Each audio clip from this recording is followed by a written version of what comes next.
Hello, everyone. We start a new week here on the Betting Weekly Studios, as we do on a Monday morning, with the Betting Weekly Dojo, our weekly look, breaking down all the sports betting news, some trends, some angles of attack, and some words of advice. Not usually from me, can't even get that words out, but usually from my co-host Neil Channing. Good morning to you, Neil. How are you? Well, it's good afternoon now, isn't it? 12 o'clock. How are you? Well, we're just about, we hopefully get this one out on a Monday.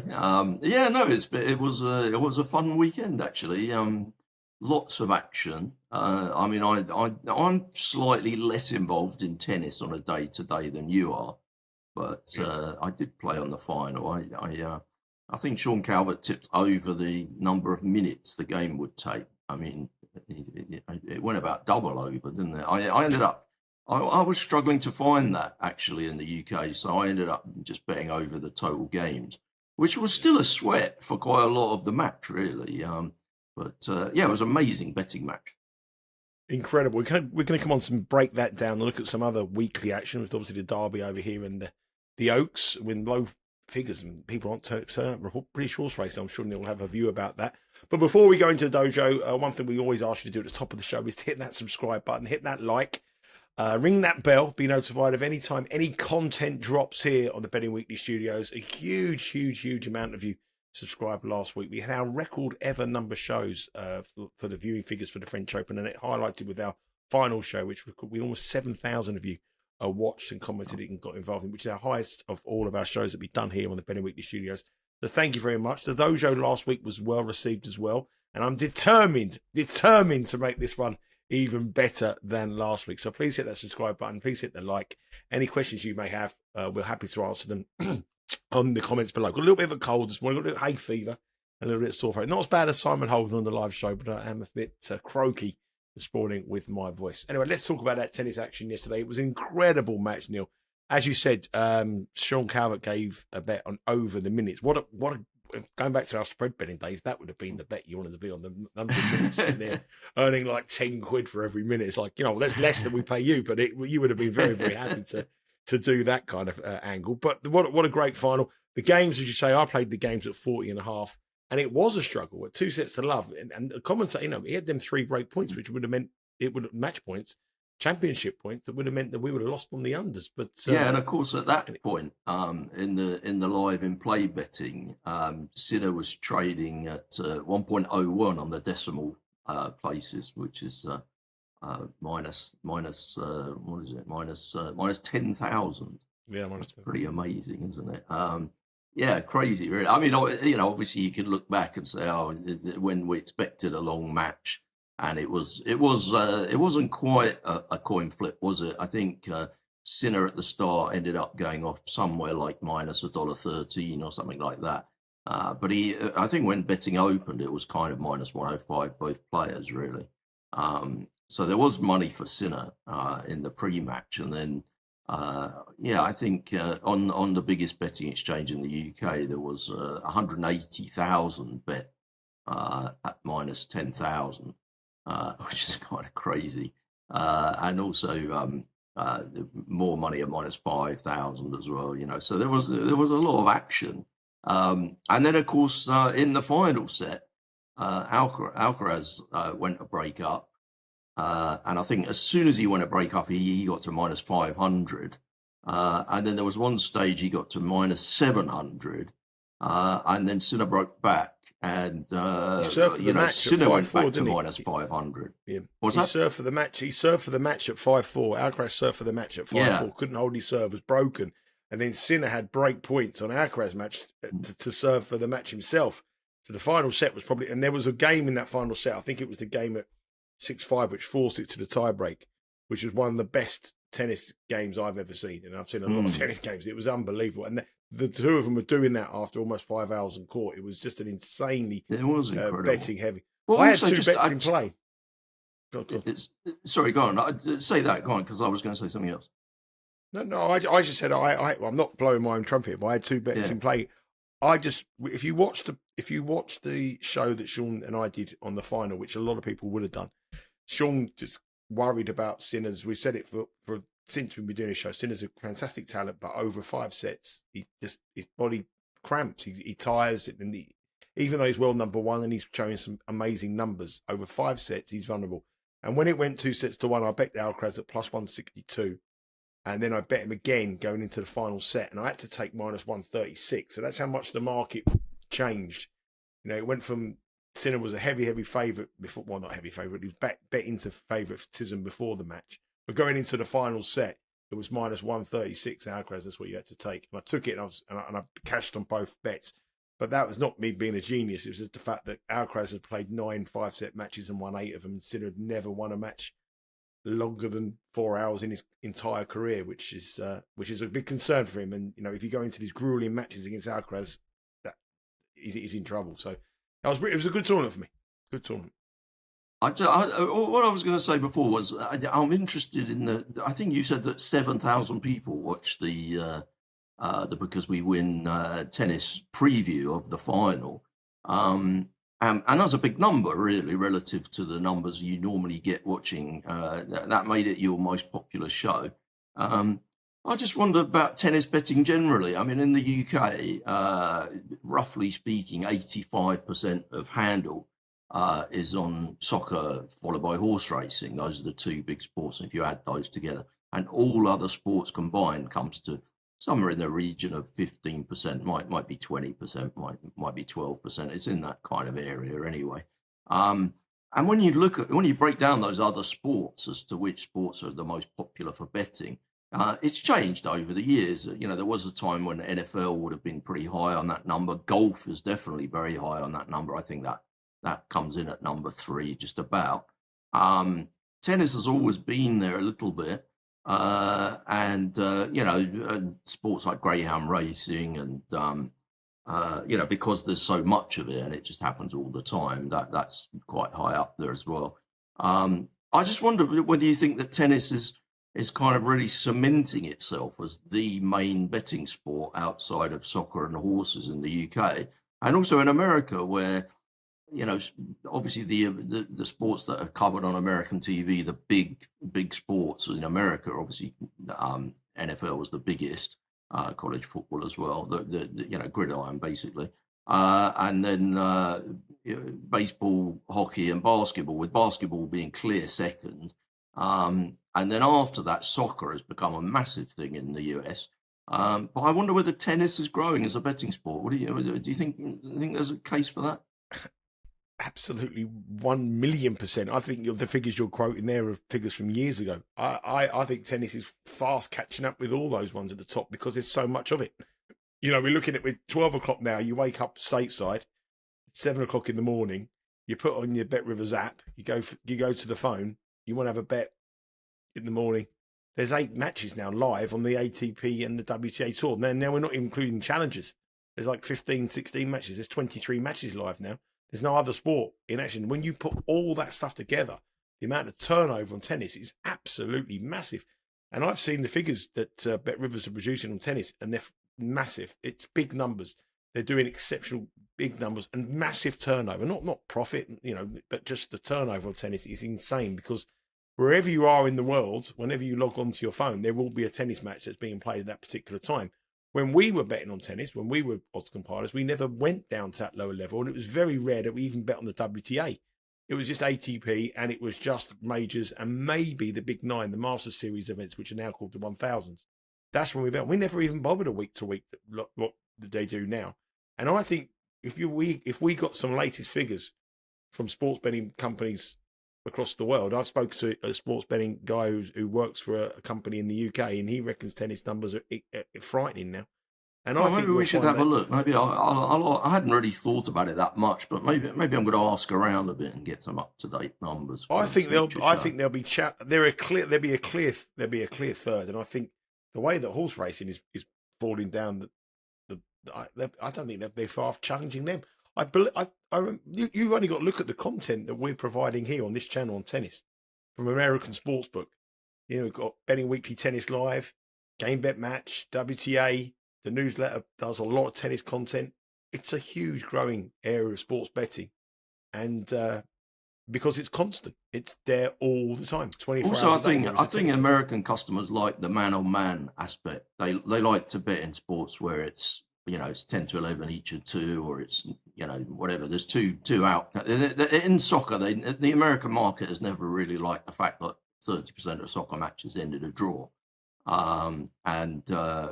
Sports where there's a kind of multi number of competitors like golf, the American market never very competitive on golf. When the Open would be 8-1 the favorite, 10-1 the second favorite, you'd pick up a sheet in Vegas and they'd be trying to sell you 5-1 the favorite, 6-1 the second favorite. It's like they were scared to take a bet on it. They felt like because it had a multi number of competitors that they could slightly take advantage of the naivety of the customers. It's harder to do that with tennis. There's only two people that can win. If one guy is minus 200, the other guy's going to be plus 150, plus 160, plus 170. So it's people can see the margin very easily. There's also no official rest period. That's the other thing. It's the season never ends. Never ends. It technically goes from January to November, but there's tournaments, exhibition tournaments, there's challenger events. There's always tennis. It's the only sport that never ever stops, and that's what the players are complaining about at the moment. They're saying they're playing too much. There's going to be injuries, and you won't get the big players playing the smaller tournaments, which has been the case for many, many years, but even more so now. And I remember when we started this 3 years ago, the brief was to build the tennis product. That was the angle where Bet Rivers saw the growth and realised the pattern of the client that they wanted, and they found it in tennis betting. And it reminded me very, very similar to when I very first started in this industry back in sort of like 1997, 98, when I was working, before I started working with IG and you, Neil, I was working for Stan James, and we were the first bookmaker to do tennis betting, on round matches, and we first did it. We were the first bookmaker before Bet365 and all those people to do it, to do live in play tennis betting, and it was a big boom. And I got the same sense here with working with Bet Rivers, is that the tennis scene is going crazy. And when you got the likes of Alcaraz, you got the likes of Sinner, big names, producing matches like that, then a lot of people are going to want to get involved and want to have a bet on it. And obviously there's short prices, and we're going to come on to a subject which is going to be probably, it sort of brings us on nicely to that subject. But with the demise of other sports in this country, tennis is a sport that I think that is going to grow and grow and grow. And the other thing in England now is our main TV broadcaster, sports TV broadcaster, Sky Sports, have got the license. So every single tournament is live 7 days a week, which we never had. It used to be on Amazon, didn't it? It was Amazon Prime. And, now we've got it back on Sky TV. The growth on it is absolutely insane, and it will continue to grow. Just before we leave this kind of subject and go on to our main subject, horse racing is dear to your heart. It was a derby at the weekend. I used to live literally a mile away from Epsom Derby, a mile and a half away, and it was like the pubs were packed. All the families used to go. My daughter used to go. My sons would go. The open top buses would go. I know it was a bad weather day, but the numbers at the derby, we're talking about sports on the up, including tennis here, but that was a sorry state, wasn't it? Really? Yeah, it looked bad, didn't it? Yeah, I didn't. I didn't manage to back the winner of the derby. I actually had a really bad day on Friday where they had the Oaks, the classic race for the fillies. I did actually win quite nicely on Saturday, but it was all on races that weren't at Epsom. So yeah, but I did watch it. It was sad. It was sad to watch. I mean, obviously, we look back. I remember when it was on a Wednesday. It used to be Londoners would take a day off work, offices would close down. We used to play hooky from school, Neil, and go. We used to play hooky from school and get down there. And people go on open top coaches to the races, and of course in America the Kentucky Derby is still midweek, and it's a very similar kind of thing to the way the Derby in the UK used to be. People go every year. People that are not necessarily interested in horse racing the rest of the year turn up, and it's a party atmosphere and a big carnival event. And that's what the Derby used to be in the UK, but it seems to be a sad decline, unfortunately. But of course, anyway, apart from that, the big thing that I did this weekend was to get stuck in to the Canadian Open. Talking about different sports, and you were determined to win on it, weren't you? You were very determined. I was very determined. I've been determined all week, actually. I don't know, it's funny because we did get a lot of comments on last week's show, with people saying, well, obviously, if you're more determined, you'll win. I don't know whether, I still don't really know whether that's true or whether it's, but I have been like super determined all week. I hope everybody watching is determined every time they have a bet, and maybe we could all become massive winners because we show a lot more determination. But I was very determined with the Canadian Open. It's a relatively small golf tournament because obviously this week we have the US Open, and the course for the US Open is so difficult that a lot of people feel that if you take the week off the week before, it's going to give you a better chance. You're going to come in refreshed. It's a different kind of course. And, that maybe there's a disadvantage to playing the Canadian Open the week before.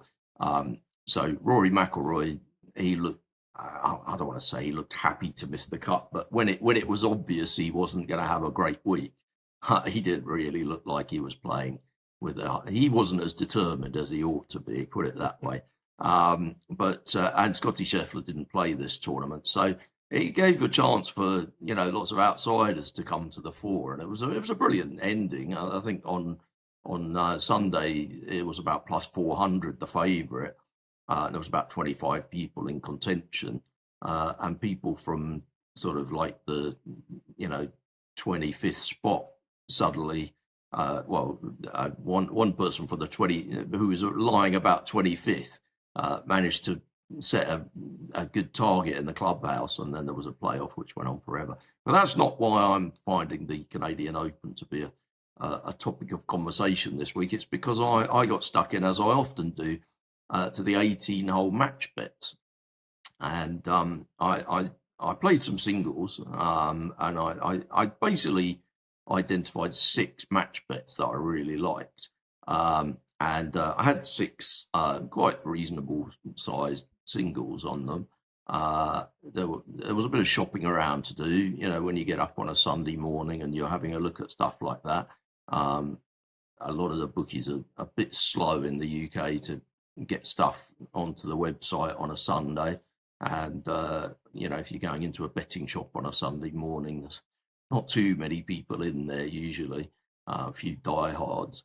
So it's kind of hard to stay under the radar, but I decided that I would probably do some parlays of all of these matches. Now, one firm had pretty decent prices on all 6 of the people I liked.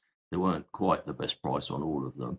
And another firm were pretty good on 5 of the 6. And then there was another firm that were pretty good on a different 5 of the 6.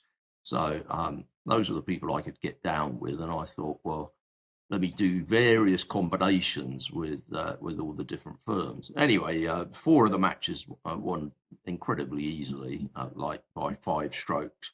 And there were 2 others that were going pretty well, I thought. One of them, I bet the guy at plus $1.05, and they played the 14th and he was 3 clear. So I thought, a good chance of winning that one. He was 2 clear playing the 17th, and he managed to tie. I was on ties lose on these parlays, and then my other guy, my final match, again I was 2 shots clear playing the 17th, and he managed to tie as well. So if all 6 of them had won, I don't know whether I'd have done the dojo this week. Nigel, maybe I'd have said to Zara I might have been on a desert island. I can promise you it would have been absolute telephone numbers I was going to win, like proper big money. But it got me thinking, generally speaking, when we talk about strategy and gambling, or if you listen to professional gamblers talking about gambling, or people on the internet giving tips about, not giving specific tips on things to bet, but giving advice and strategies on gambling, it's very common that people say, you should avoid parlays. Parlays are they're the bets the bookies love to take. And if you look at any kind of bookmaking figures, if they ever release their figures for the quarter or whatever, and they show where they've made their money and where they've lost their money, it's the high margin products is where they get their money. Actually, generally speaking, these days, the highest margin product is same game parlays. People are prepared to bet things as in a same game parlay because of the correlation, making it hard to price things up and know what the exact price ought to be, people often take kind of, I don't know, plus 500 about something that should be plus 1,000. And this gives the bookies a great chance to make extra profits. But of course, if you do a standard parlay, take an NFL parlay, just pick two teams at random off the coupon. You're looking at the list of games for the weekend, and you decide to take the Giants plus 1.5 and Chicago minus 2.5 or something like that. They're both minus $1.10, and if you parlay the two together, you basically get plus 275. So if they're both genuine 50-50 chances, then they should both be evens in the single. And if you do a two-leg parlay of two even money chances, that comes to 3-1 or plus 300. So if you're only getting plus 275 or even plus 250 on your parlay, that's where you're giving margin to the bookmakers. You're not giving a lot of margin; you're giving a little bit of margin, and that soon adds up over the year. Now, if you throw in a third leg, a fourth leg, a fifth leg, a sixth leg, you're just multiplying up that margin, and you're really helping out the bookies. So what they absolutely love, generally speaking, is people having 8-team parlays or 17 parlays on a Sunday afternoon just before the games kick off, because people sort of randomly picking and just taking the teams that they like in that situation, especially if they don't shop around and try and get the absolute best prices. Sometimes you can bet at minus $1.05 instead of minus $1.10, or sometimes you might get even money. And if you can shop around like that, well, now you can cut the margin down for the bookies.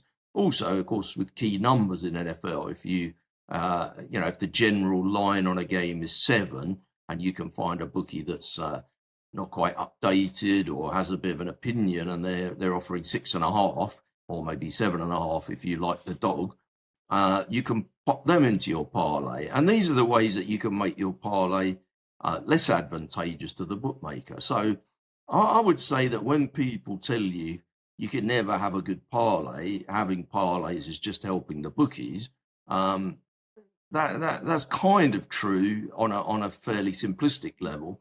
But if you're careful about which selections you go for, if you shop around and put things together where they're in your advantage, well, now you're instead of multiplying up the bookmaker's margin, you're multiplying up your advantage. So in a situation where I don't know, with the game yesterday, Sinner and Alcaraz, they both opened at minus $1.05.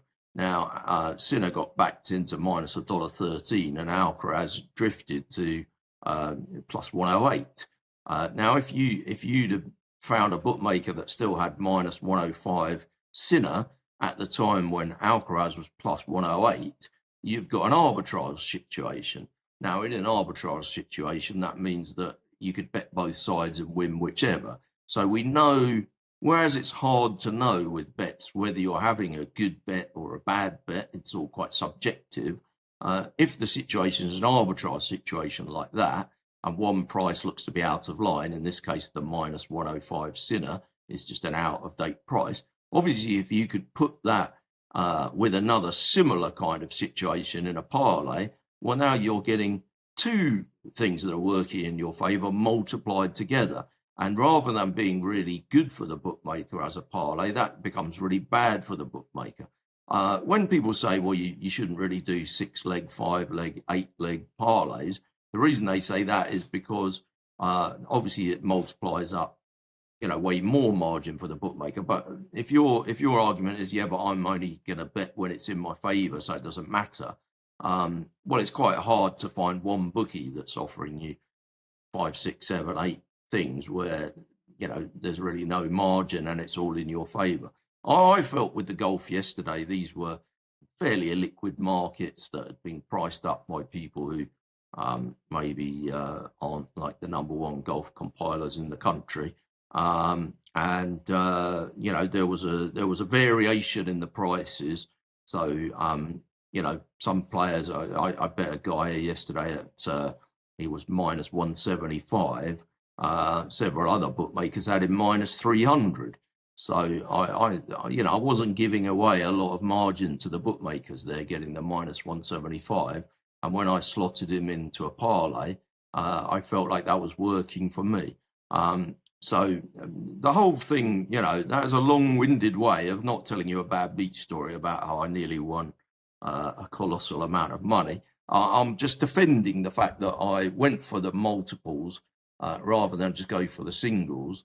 And I wasn't being a square bear, a mug punter in combining a load of things together in six-way parlays and five-fold parlays and whatever. But I don't know. I'm going to ask you, because you love betting on tennis, and I think we would both agree that in the early stages of the majors or the big tournaments, it's kind of easy to find 3 or 4 bets on a day. But once you get to the quarterfinals, if you're finding 3 or 4 bets on the day, you're probably looking a bit too much for bets, and it's unlikely that you're going to have 3 really great bets at that stage of the tournament. So my question to you is, when we're at the start of the tournament, and we got Wimbledon coming up, and there's going to be 128 players in the men's and the women's to choose from, you're probably going to come up with 6 or 7 bets in the first round. Why don't we just do a load of parlays? Well, you don't tend to do that, do you, Nigel? Why is that? I don't do parlays, no. I used to do it very much in the early days when I started betting, because I wanted the aspirational chance of hitting the big parlay and getting the money, the big money.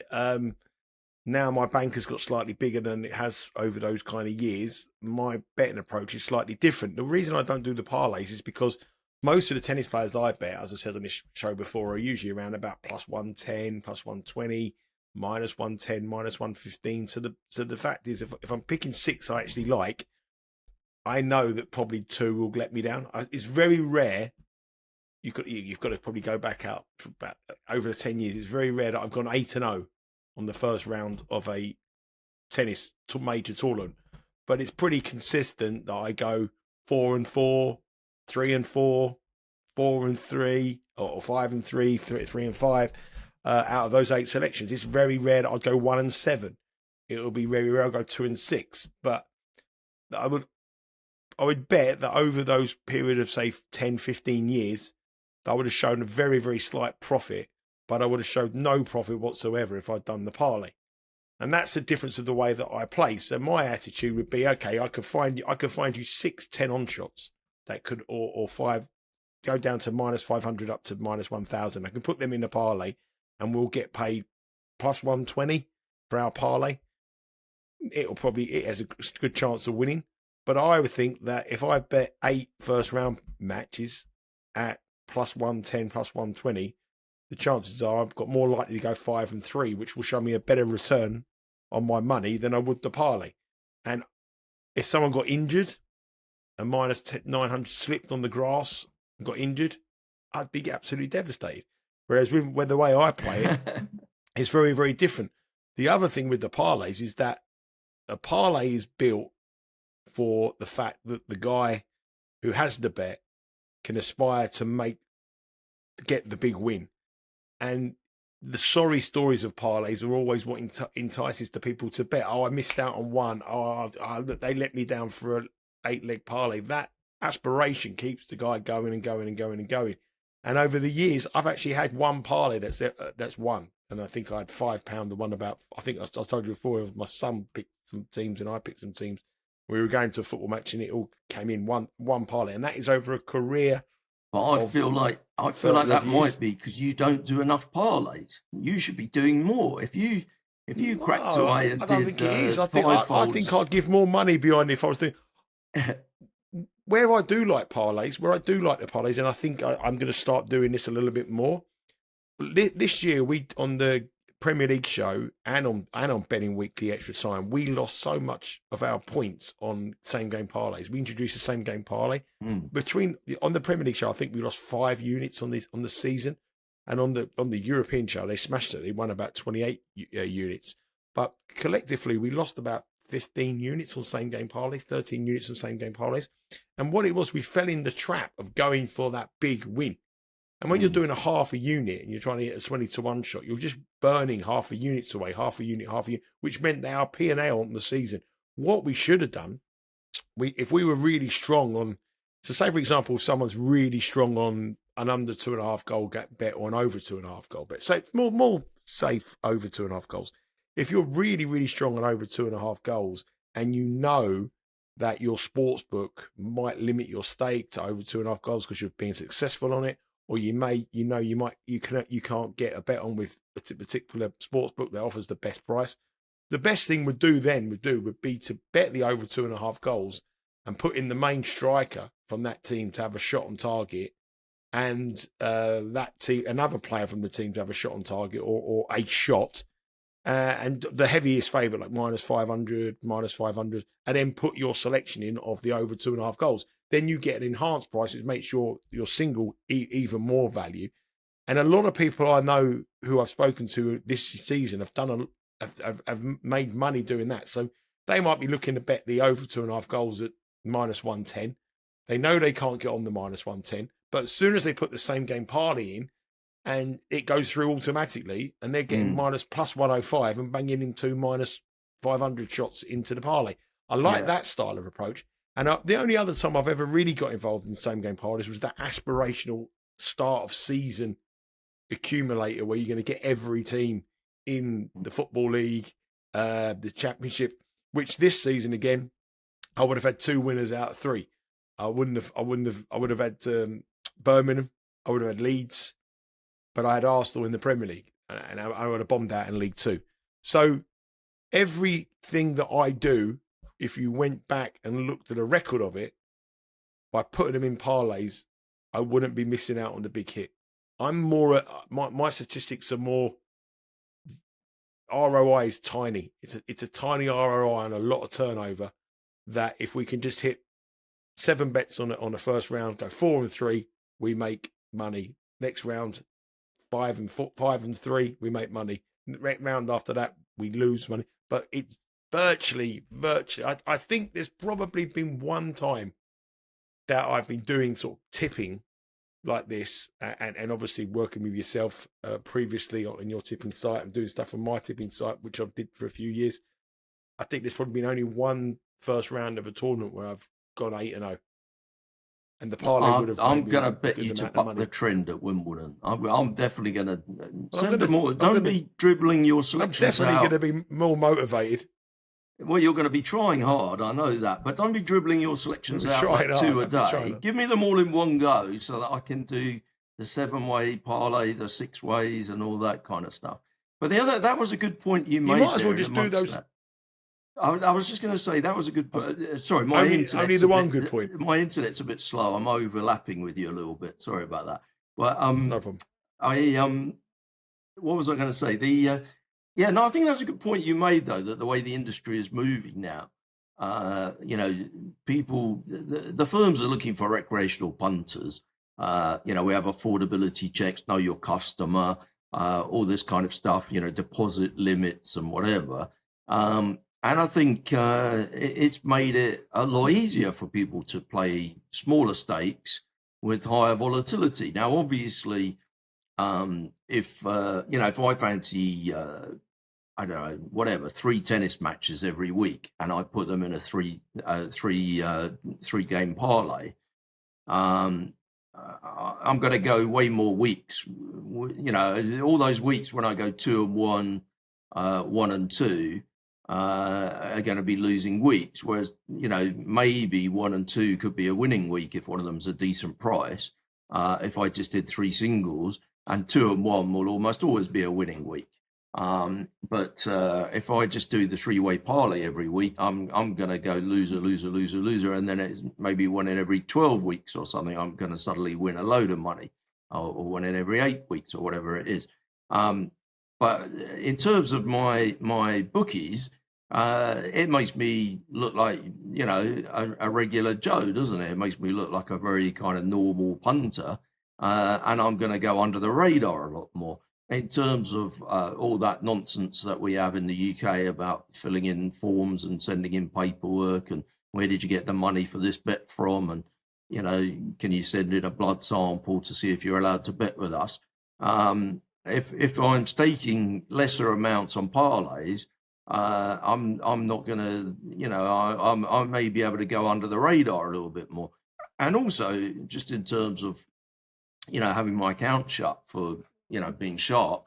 If you lose 10 consecutive weeks and then you win a load on a bunch of parlays, it's not automatic that your account gets shut or restricted. It's a good chance that the bookie's going to look at it and say, well, he just seems like a recreational punter. He just bets a whole bunch of people in parlays every week. We can keep him open. So there's a whole bunch of reasons why you might want to switch to parlays. Of course, on the other side, we were talking about the mental game last week. It's a bit harder, isn't it? You say that you like to be in a situation where, you're betting, $5.50 to win 500 or whatever, minus $1.10. And then the next bet is, evens, and then the next bet is plus 125 or whatever. It's chipping away. It's a little bit here, little bit there. It's very hard to have an absolute disastrous week where you never have a winner, and all the mental shenanigans that comes with that. That can be quite hard to deal with on a week-to-week basis. Whereas if you're playing quite small on parlays, but you lose all the time, and you're waiting 6 months to get that big win that suddenly replenishes everything, it can be quite hard to cope with. And of course, if you just happen to miss the bet or can't get down or whatever, then it's even more frustrating. So there's kind of pluses and minuses. But I think my main point is to say that I think people that sort of automatically say, well, if you're having parlays, you're just an idiot, or you should avoid having parlays because those are bad bets. I think that's just lazy thinking, and they're just another part of the arsenal.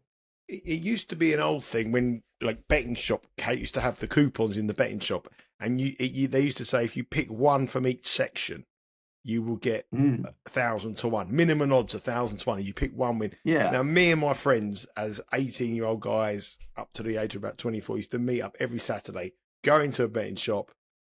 We used to go for a few beers and go around someone's house and watch teletext, see the scores coming. We didn't have Soccer Saturday or Goal Score. We didn't have the internet, radio and teletext. And we used to fall for that trap every week. Just like £1, one of it, and every time. And it was the same in Vegas. The parlay cards, and it would be 6 teams pays whatever, I can't even remember now. 8 teams pays 100 to 1. And, if you actually add it up and do an 8-fold accumulator at 10 to 11, minus $1.10, it comes to a lot more than 100 to 1. And it would always be those bigger numbers of teams where the fixed price that they were offering you was poor. But again, of course, you could get massive edges on those parlay cards because they had the thing, the same as with the football coupons in the UK, where they would print out the prices on a Thursday or a Friday, leave them out, and then the fluctuations in the market caused by weather, caused by injuries, caused by sharp money moving in for one of the teams, would not be reflected. You could still get the same prices that were printed on the coupon on a Friday. And of course, all the sharp guys would be running around Vegas casinos, grabbing handfuls of these coupons and filling them out for $20 a time or whatever. And sadly, the internet has killed all that. I remember cycling around West London one day. I actually got a cab one day. I paid a cabbie. I must have paid him 150 quid to drop me off at like 30 different betting shops while I ran inside to fill in a coupon on the same 2 teams on a Thursday night. And then I went to tip him, and he said, "No, give me the tip on your 2 teams. I want to bet it on the 2 teams." And we had to. I cycled around and collected all the money back. I wasn't spending 150 quid on collecting it. Just one other thing you said there. I mean, you're talking about those kind of times where there was an error, and obviously your golf parlay was quite interesting because you said you found big errors in prices, differentials in prices that you could benefit from a parlay. And on that occasion, yeah, someone's minus $4 and you're getting minus 175, or you've got a situation where someone's, I don't know, minus $2 and you're getting minus 125. It makes massive sense when you've got that kind of advantage, more than 5% advantage in your favour on the price, to put them in the parlay. But you know what would worry me now? The biggest thing that worry me now, and you said years ago, you go around on a Thursday night, I don't think many bookies will pay you nowadays in the UK. I think if you hit that parlay and you had telephone numbers and they claimed that it was minus 275 and it should have been minus $5, or they looked at the bet after the time and said, well, this guy's just picked me off and all, I think they'd find every reason, especially if they found out who you were or whatever like that. And I think that's the sad state of affairs that we have as bettors in this country. God, I didn't even think of that. There was me thinking I had a bad beat yesterday. Now maybe I got lucky. It would have just been a load of grief. Don't you think that? I would have just spent all the winnings on legal fees. I bet a rugby league team the other night, and the handicap was -6, and it moved to -14 after team news. And I had £110 at -110 to win 100. Yeah, and it all through the match, it won. All through the match, it was there. It won. They won by about 30 points in the end. And when the match settled, the market never settled. So they just left it unsettled. So I thought, hang on a minute, this is alarm bells. They're thinking of what they've realised the line moved. The team news wasn't happy. It went on through the night, not settled, all the way through the next day, not settled. So I left it to almost 48 hours after and said, I don't know if you're settling this bet. And then after they settled it. But that's the problem you get now. If you have a winner and the line moves quickly, and there's a steward's way you're going to get paid. I just want to check, just a minute. No, it's definitely working. It's working. I don't remember you texting me your rugby league late information action line number. You didn't have time, Neil. You didn't have time. You didn't have time, mate. To be fair, you could get the rugby league hot list. I'll send it through. You won't be making much money on it, mate. I can assure you. But on this particular occasion, the time when we did have some information, we did have a decent amount. They were rumming or arming whether they're going to pay you for 48 hours. Feel free to send me over any 6-point favourites that go off -14. I'll be very happy to take my chances. They don't come around. They don't come around very often, but when they do, I'll let you know. That's it. That's been it for the dojo. I hope you've enjoyed it. Talking about parlays. I think there's a couple of comments in one of the dojos a couple of weeks ago. Someone was saying about he bets on parlays and gave us a good explanation why he does so. If you're a parlay better and you make it pay, if there's a strategy or why you do it. If you're getting restricted from a sports book and you want to enhance your price and put them in the same game parlay or a parlay, let us know what your thoughts. Do join us by hitting that subscribe button. We're we're moving very, very quickly. Over the weekend, a huge amount of subscribers, again, mainly to do with the tennis, but the dojo helps as well. And we're fast approaching that 10,000. I think we'll be 10,000 before the end of Wimbledon, Neil. What do you reckon? Let's get there before the first game. That would be amazing. Oh, that would be amazing. But with your help, we can do so. As I said before, I think it's only about 40% of the people who watch this show actually subscribe. So please hit the subscribe button. It's very important to us. We are targeting 10,000 before Wimbledon. That's been our main target for the year or so, to get 10,000 subscribers, which would be an amazing achievement in the short period of time that we have been putting these shows together. But the grows keep continuing, the views keep continuing, the followers keep continuing, and they're growing at a very fast rate. So thank you very much for that. Neil, what's the plan today? What do you got? What's the studying for the US Open, isn't it?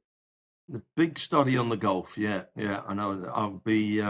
I'll be trying to get myself some 18-hole match bets for some parlays, I think, later in the week. Have a look at them. That's it for this week. There's loads of content coming your way. Obviously, Betting Weekly Live returns this Monday. Betting Weekly Tennis Live Monday through to Wednesday. The American shows on our hardball, our baseball show, and Fast Break on basketball with Doug Kazarian and the team. We've been in great form during the playoffs, the NBA playoffs. I think they're about 4-0. Doug is personally 4-1. The other guys got some nice futures as well as the NBA playoffs continue. The dojo is back next Monday, and also at the weekend, the start of the World Club Championships and we'll have you covered on that as well in a very special World Club Championships Insider at the weekend. Subscribe to the Insider and the newsletter by going to bettingweeklystudios.com. It's free of charge, and you'll get emailed across every Monday and every Friday our Insider and our newsletter exclusive tips. Neil, thanks very much for your time, mate. Take care. Enjoy the rest of your week. Good luck with your bets. Let us know about parlays, but we are determined. We're determined to hit a parlay this week on the golf. Come on.